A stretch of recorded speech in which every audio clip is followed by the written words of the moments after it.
Hello everybody, my self doctor Kuldeep Kaur. और last video में मैंने आपको बताया था कि इंडियन कॉन्ट्रैक्ट एक्ट के कुछ लीडिंग केसेस को डिस्कस किया था। आज एक और लीडिंग केसेस डिस्कस करने जा रहे हैं कॉन्ट्रैक्ट एक्ट 1872 में।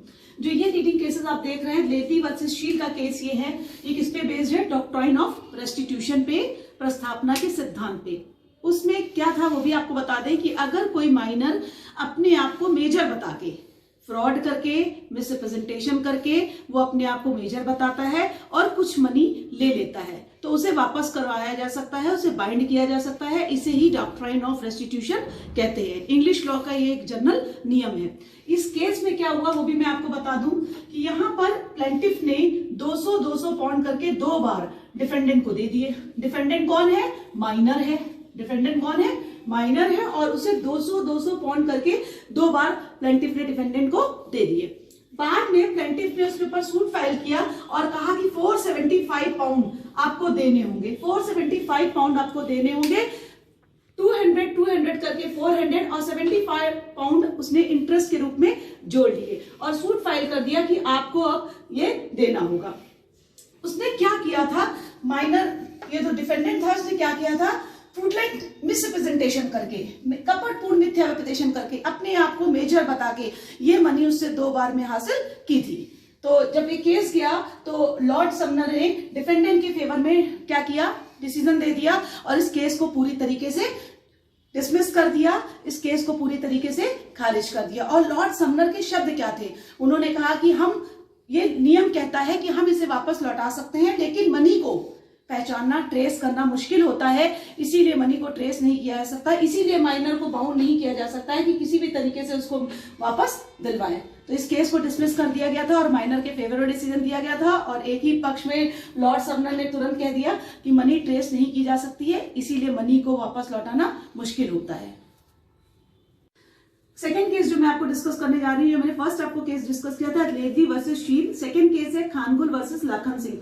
ये केस भी डॉक्ट्राइन ऑफ रेस्टिट्यूशन से ही रिलेटेड है। इस केस में क्या हुआ कि खानगुल और वर्सेस लाखन सिंह का आप केस सुन रहे हैं। ये डिफेंडेंट है। डिफेंडेंट कौन है? माइनर। वो अपने आप को मेजर बता के प्लेंटिफ को अपनी लैंड बेच देता है। 17,500 रुपए में अपनी वो लैंड बेच देता है। वो क्या करता है? फ्रॉड करता है, मिसरिप्रेजेंटेशन करता है और जो माइनर है अपने आप को मेजर बता के डिफेंडेंट अपनी लैंड बेच देता है। प्लेंटिफ उस लैंड पर अपना पोजीशन चाहता है और कहता है कि आप मुझे उस लैंड पर पोजीशन दे दीजिए, लेकिन डिफेंडेंट कहता है कि वो माइनर है और माइनर के द्वारा किया गया कॉन्ट्रैक्ट शुरू से ही वाइड होता है। ऐसी स्थिति में प्लेंटिफ कोर्ट चला जाता है और यहाँ पर जस्टिस शादीलाल जी क्या डिसीजन देते हैं? कहते हैं कि we cannot trace the money but we trace the property and other things. हम धन को नहीं पहचान सकते हैं, लेकिन संपत्ति को और अन्य वस्तुओं को पहचाना जा सकता है। ये बिल्कुल ही अन्यायपूर्ण होगा कि एक माइनर अपने आप को पहले मेजर बताए और उसके बाद वो क्या करे? पैसा भी रख ले और प्रॉपर्टी भी वापस ना करे। तो ऐसी स्थिति में यहाँ पर उन्होंने डिसीजन दिया कि जो माइनर है, जिसने अपने आप को मेजर बता के, फ्रॉड करके, मिसरिप्रेजेंटेशन करके मनी हासिल की है और प्रॉपर्टी भी वापस नहीं कर रहा है, तो ऐसी स्थिति में वो क्या करेगा? उसको बाउंड किया जाएगा कि वो मनी वापस करे। तो उन्होंने डिसीजन जो दिया वो माइनर के अगेंस्ट में दिया, कहा कि मनी को वापस करेगा। और एक बात डिसीजन में बोल दिया कि संपत्ति है, संपत्ति को हम पहचान सकते हैं, अगर मनी होती तो दिलवाना आसान नहीं होता। इसीलिए क्या कहा गया? इस केस में डिसीजन दिया गया कि माइनर क्या करे? मनी को वापस करे, क्योंकि ये प्रॉपर्टी से रिलेटेड केस था तो प्रॉपर्टी पहचानी जा सकती थी। आपको मैंने 2 केस डिस्कस किए इंपॉर्टेंट। पहला लेथी वर्सेस शील, दूसरा खानगुल वर्सेस लाखन सिंह और तीसरा लीडिंग इंपॉर्टेंट केस डिस्कस करने जा रहे हैं सत्यव्रत घोष वर्सेस मगनी राम बंगेरू एंड कंपनी। अब इस केस में क्या हुआ था? एक कंपनी थी, रिस्पोंडेंट की एक कंपनी थी। उसने क्या किया? एक बहुत बड़ी कंपनी की ओनर थी, वो लैंड की बहुत बड़ी ओनर थी और उसने अपनी लैंड को कई पार्ट्स में बांट दिया। अपनी लैंड को कई पार्ट्स में बांट दिया और जितने पार्ट्स को उसने बांटा सबको अलग अलग लोगों को बेच दिया, सबको सेल कर दिया। और इस स्कीम का नाम रखा lake colony scheme number 1। Lake colony scheme number 1 इस लैंड को उसने नाम दिया। जो प्रोजेक्ट शुरू कर रहे थे, इस प्रोजेक्ट का नाम रखा और अपनी लैंड को कई पार्ट्स में बांटकर उसको सेल करना शुरू कर दिया। उसमें से एक पर्सन और थे, विजय रामकृष्ण जी। उन्होंने भी उस लैंड में से एक पार्ट खरीदा था, एक पार्ट परचेज किया था और उसके लिए उन्होंने एडवांस उस समय 100 रुपीज दे दिए थे। बाद में जिलाधीश ने, वहां के जिलाधीश ने एक डिसीजन लिया और इंडियन सेफ्टी एक्ट के अंतर्गत कहा कि यहाँ से सैनिकों को डिफेंस लेना आसान होगा इस लैंड से, तो इस भूमि को क्या किया? उन्होंने एक्वायर कर लिया। तो जिसकी वजह से रिस्पोंडेंट कंपनी उस लैंड पर कोई भी काम नहीं कर सकी। तो कंपनी ने डिसीजन लिया कि जितने लोगों ने भी इस लैंड में अलग अलग पार्ट्स को खरीदा है एग्रीमेंट के द्वारा, उन सबको क्या किया जाए, उनकी मनी को वापस कर दिया जाए और ऑप्शन दे दिया कि आप अपने एडवांस को वापस ले जाइए। उनमें से एक पर्सन थे विजय रायकृष्ण भी, जो अपिलांट थे।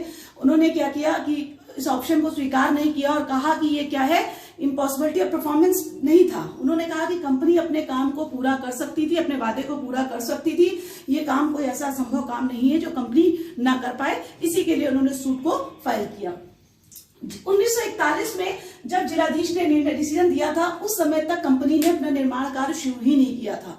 कंपनी ने कंस्ट्रक्शन का काम ही नहीं किया और ना ही बताया कि वो नाली और सड़कें की बनाने के लिए कितनी सीमा तय है, कितनी लिमिट है, कितने दिनों में वो सड़कों को बनवा लेगी और नालियों को बना लेगी। और ना ही वहां पर उसने जो कंस्ट्रक्शन का सामान होता है कंपनी ने वहां पर पहुंचवाया था। इसका मतलब ये ऑब्जेक्ट लग रहा था कि वो कंपनी अपना काम को जानबूझकर कुछ डिले कर रही है। उस समय जस्टिस पी.के. मुखर्जी ने डिसीजन दिया कि ऐसा कोई काम नहीं था जो इम्पॉसिबिलिटी से रिलेटेड हो, असंभव से रिलेटेड हो। यहां पर संविदा का पालन असंभव नहीं था और कंपनी की तरफ से लापरवाही की गई थी।